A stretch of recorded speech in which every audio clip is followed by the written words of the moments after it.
سب سے زیادہ مکی صورتوں میں جس چیز کو فوکس کیا گیا ہے وہ ہے عقیدت توحید، کہ بھائی ان بتوں سے اپنی جان نکالو،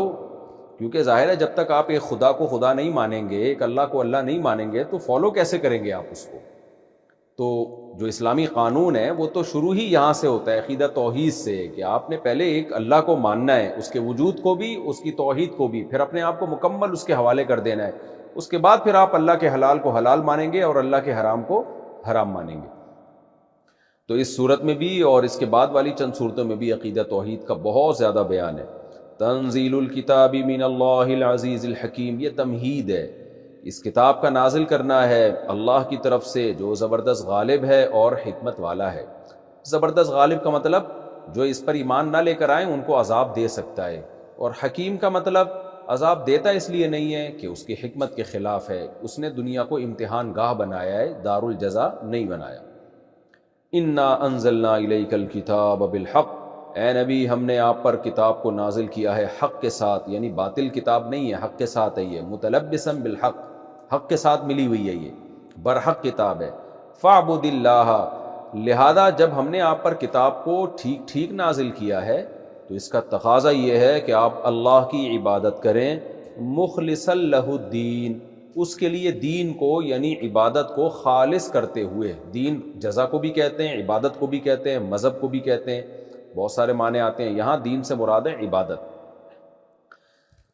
فاعبد اللہ، تو آپ عبادت کیجیے، اللہ کی غلامی کیجیے، اس کے لیے عبادت کو خالص کرتے ہوئے، یعنی خالص اسی کے لیے ہو، اس میں کسی غیر کی ملاوٹ نہ ہو،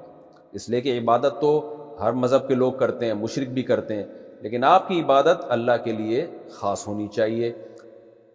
کیوں؟ اس لیے کہ ہم نے کتاب کو برحق نازل کیا، اور برحق کتاب کو فالو کیا جاتا ہے، جب فالو کیا جاتا ہے تو یہ کتاب توحید کا درس دیتی ہے، یہ کتاب شرک کی نفی کرتی ہے۔ الا للہ الدین الخالص، بھائی کیسے ہم ایک اللہ کی عبادت کریں؟ معبود تو اتنے سارے لوگوں نے بنائے ہوئے ہیں، تو اللہ نے فرمایا کہ ہم نے جو آپ کو ایک اللہ کی عبادت کا حکم دیا نا، اس کی وجہ کیا ہے؟ خبردار سنو، للہ الدین الخالص، خالص عبادت صرف اللہ ہی کے لیے، یعنی ایک اللہ کی عبادت کا حکم اس لیے دیا جا رہا ہے کہ عبادت کا مستحق صرف اور صرف اللہ ہی ہے، تو یعنی یہ حکم بھی برحق ہے، غلط حکم نہیں ہے بلکہ یہ صحیح حکم ہے، کیونکہ خالص عبادت یعنی وہ عبادت جو شرک سے پاک ہو، اس کا مستحق صرف اور صرف اللہ تعالی ہے، اللہ کی ذات ہے۔ والذین اتخذوا من دونہ اولیاء، اب جو لوگ مشرک ہیں نا، جو اللہ کے سوا معبودوں کو پوجتے ہیں، وہ دلیل کیا دیا کرتے تھے؟ بھائی یہ نیک لوگ ہیں جن کی ہم نے مورتیاں بنائی ہوئی ہیں، تو ہم جب ان نیک لوگوں کی مورتیوں کی، ان کے مجسموں کی ہم عبادت کریں گے، ان کی تعظیم کریں گے تو اللہ خوش ہوگا، جب اللہ خوش ہوگا تو ان کی عبادت کرنے سے ہمیں اللہ کا قرب ملے گا۔ یعنی ایک دماغ میں شیطان نے ایک چیز ان کے داخل کر دی تھی کہ بھئی اللہ تو نیک بندوں سے محبت کرتا ہے نا، جب محبت کرتا ہے تو نیک بندوں کو جتنی آپ ان کی تعظیم کریں گے اور جتنا آپ ان کو پروٹوکول دیں گے تو اللہ تو خوش ہوگا۔ انسان اپنے دوست سے محبت کرنے پر بھی خوش ہوتا ہے، لیکن یہاں ان مشرکین سے ایک فالٹ یہ ہو رہا تھا کہ بھائی تعظیم کی کسی نے منع نہیں کیا، محبت سے کسی نے منع نہیں کیا، آپ اللہ کے دوستوں سے، اللہ کے محبوبوں سے محبت کریں، لیکن تعظیم کا وہ درجہ جو آپ کو عبادت تک پہنچا دے، یہ تو پھر اللہ کے ساتھ شرک ہو گیا نا۔ وہ درجہ جو آپ کو عبادت کے درجے تک آپ نے ان کو پہنچا دیا، یہ تو پھر غلو کر دیا آپ نے۔ ہم محمد صلی اللہ علیہ وسلم سے محبت کرتے ہیں، آپ کی تعظیم کرتے ہیں اس لیے کہ آپ اللہ کے محبوب ہیں، لیکن اگر ہم محمد صلی اللہ علیہ وسلم کی عبادت شروع کر دیں تو پھر تو بھائی آپ نے اللہ اور رسول میں فرق ہی نہیں چھوڑا۔ تو کسی کی ایسی، آپ اپنے باپ کے دوستوں سے محبت کرتے ہیں تو آپ کے باپ خوش ہوگا، والد خوش ہوگا، لیکن آپ اپنے باپ کو جو مقام دیتے ہیں وہی مقام باپ کے دوستوں کو دینا شروع کر دیں تو پھر باپ میں اور باپ کے دوستوں میں فرق ختم ہو جائے گا، اس چیز سے باپ ناراض ہوگا۔ آپ نے کہا میری وراثت کا چھٹا حصہ باپ کے بجائے میرے باپ کے دوستوں کو ملے گا، تو باپ کہے گا بھائی تم نے تو وہی کر دیا جو باپ کے حقوق ہیں، وہی سیم ان کو دے دیے، تو پھر باپ میں اور دوستوں میں فرق نہیں چھوڑا۔ تو اللہ تعالیٰ بھی کہتے ہیں کہ تم نے اللہ کے محبوب بندوں سے محبت کے بجائے ان کو وہ مقام دے دیا کہ ان کی تم نے باقاعدہ عبادت شروع کر دی، حالانکہ عبادت تو صرف اور صرف اللہ کی ہوتی ہے۔ تو مشرکین یہ کہا کرتے تھے بھائی ہم ان کی عبادت اس لیے کر رہے ہیں کہ اللہ کے محبوب ہیں تو اللہ خوش ہوگا، تو لیقربونا الی اللہ زلفیٰ، ان کی عبادت ہمیں اللہ کا قرب عطا کرے گی۔ تو اللہ نے جواب دیا کہ یہ نہیں ہو سکتا، ان کی عبادت اللہ کا قرب نہیں بلکہ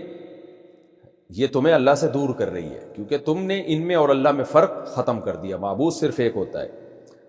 والذین اتخذوا من دونہ اولیاء، اللہ کہتے ہیں جو اللہ کے سوا دوسروں کو دوست بناتے ہیں، یہاں دوست سے مراد دوست نہیں ہے بلکہ دوست سے مراد ولی کے مختلف معنی آتے ہیں، یہاں ولی سے وہ دوستی مراد ہے، وہ ولایت جو خالصتاً اللہ کا حق ہے۔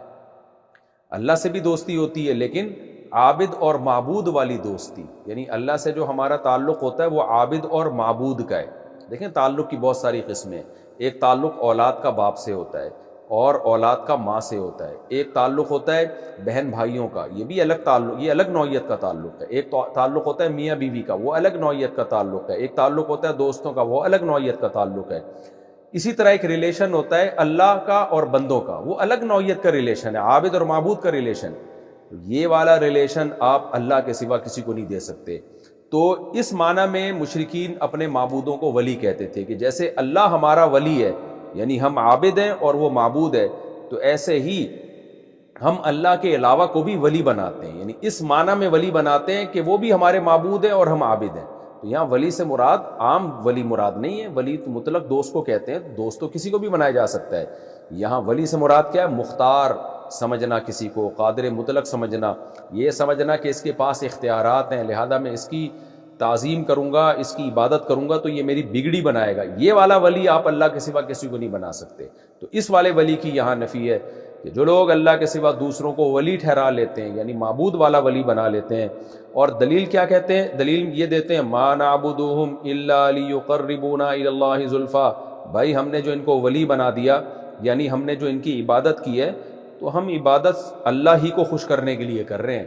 تو ہم اس لیے عبادت کر رہے ہیں تاکہ یہ ہمیں اللہ کا قرب دے دے، ان کی وجہ سے ہم اللہ کے قریب ہو جائیں۔ تو یہ وہی دلیل ہے جو آج مشرکین دیتے ہیں کہ یعنی ہم تو اصل میں اللہ کو راضی کرنے کے لیے سب کچھ کر رہے ہیں، اصل تو اللہ ہی ہے۔ تو یہ والے جو باطل دلیلیں ہیں نا، یہ پرانے مشرکین بھی دے چکے ہیں دلیلیں کہ ہم تو اصل میں تو اللہ ہی کو مانتے ہیں، جو آسمانوں پہ ہے مانتے اسی کو ہیں، تو ہم ان کی عبادت کر رہے ہیں تاکہ وہ خوش ہو جائے۔ تو اللہ کہتے ہیں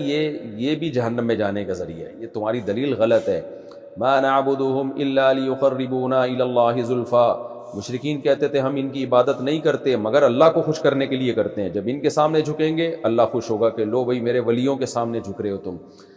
آگے اللہ کہتے ہیں نا نا نا نا ان اللہ یحکم بینہم فیما ہم فیہ یختلفون، اللہ تمہارے درمیان فیصلہ کر دے گا جس چیز میں تم اختلاف کر رہے ہو، یعنی اہل ایمان سے اختلاف کر رہے ہو، اہل ایمان کہہ رہے ہیں تمہاری یہ عبادت جہنم میں جانے کا سبب ہے اور تم کہہ رہے ہو جنت میں جانے کا سبب ہے کیونکہ اللہ خوش ہوتا ہے، تو اللہ فیصلہ کر دے گا قیامت کے دن۔ یہاں فیصلے سے مراد ہے عملی فیصلہ، زبانی فیصلہ اللہ نے دنیا میں کر دیا قرآن میں کہ مشرک کی مغفرت نہیں ہو سکتی۔ مشرک اگر نبی صلی اللہ علیہ وسلم کو مختار کل کہتا ہے، مشکل کشا کہتا ہے، حاجت روا کہتا ہے اور کہتا ہے کہ میں اس طرح نبی کو مقام دوں گا تو اللہ خوش ہو جائے گا، تو اہل ایمان کیا کہتے ہیں؟ نا نا نا نا نا، اللہ کبھی اس سے خوش نہیں ہوگا۔ تو اللہ کہتے ہیں اس اختلاف کا قولی فیصلہ، زبان سے فیصلہ تو میں نے دنیا میں کر دیا ہے، وہ فیصلہ کیا ہے کہ مشرک کی مغفرت نہیں ہوگی، لیکن عملی فیصلہ میں آخرت میں کر دوں گا کہ مشرک کو جب جہنم میں ڈالوں گا اور اہل توحید کو جنت میں داخل کروں گا تو پریکٹیکلی تمہارے سامنے فیصلہ آ جائے گا۔ تو یہاں یحکمو کا مطلب کیا ہے کہ عملی فیصلہ، کیونکہ جو زبانی فیصلہ ہے وہ تو اللہ نے دنیا میں کر دیا ہے۔ ان اللہ یحکم بینہم فیما ہم فیہ یختلفون، اللہ ان کے درمیان ان باتوں میں فیصلہ کر دے گا جن میں یہ اختلاف کر رہے ہیں، بتا دے گا قیامت کے دن، عمل سے بتا دے گا کہ توحید پرست صحیح تھے اور مشرک غلط تھے۔ ان اللہ لا یہدی من هو کاذب کفار، پھر یہ نبی کو تسلی ہے کہ اتنی واضح بات یہ ان کی سمجھ میں کیوں نہیں آتی۔ اللہ کہتے ہیں اللہ ایسے لوگوں کو ہدایت نہیں دیتا جو جھوٹے ہوں اور بڑے کافر ہوں۔ کفار یہ کافر میں مبالغہ ہے، یعنی کھلے ڈلے کافر، ڈھٹائی کے ساتھ کفر کرتے ہیں، یعنی ایک تو کفر بھی کر رہے ہو، عبادت بھی کر رہے ہو جھوٹے تراشے ہوئے خداؤں کی، اور پھر غلط دلائل سے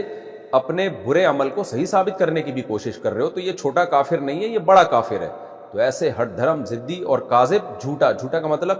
شرک بھی جھوٹ ہے۔ جب آپ یہ بولتے ہو کہ میں یہ ہمارے معبود ہیں اور یہ مشکل کشاں ہیں تو یہ جھوٹ ہی تو ہے نا۔ تو ایسے جھوٹے لوگوں کو اللہ سیدھا راستہ نہیں دکھاتا۔ سیدھا راستہ جب ہوگا جب آپ اس جھوٹ سے توبہ کریں اور اصلاح کی نیت کریں۔ آپ چاہیں کہ ہمیں اگر سیدھا راستہ نظر آیا تو ہم اس کو فالو کریں گے، تو جس کے اندر انابت ہوتی ہے اس کو تو اللہ سیدھا راستہ دکھا دیتا ہے۔ جو اتنا لیول پہ جا کے ضد اور ہٹ دھرمی کا شکار ہوتے ہیں ان لوگوں کو توحید کا راستہ اللہ نہیں دکھاتے۔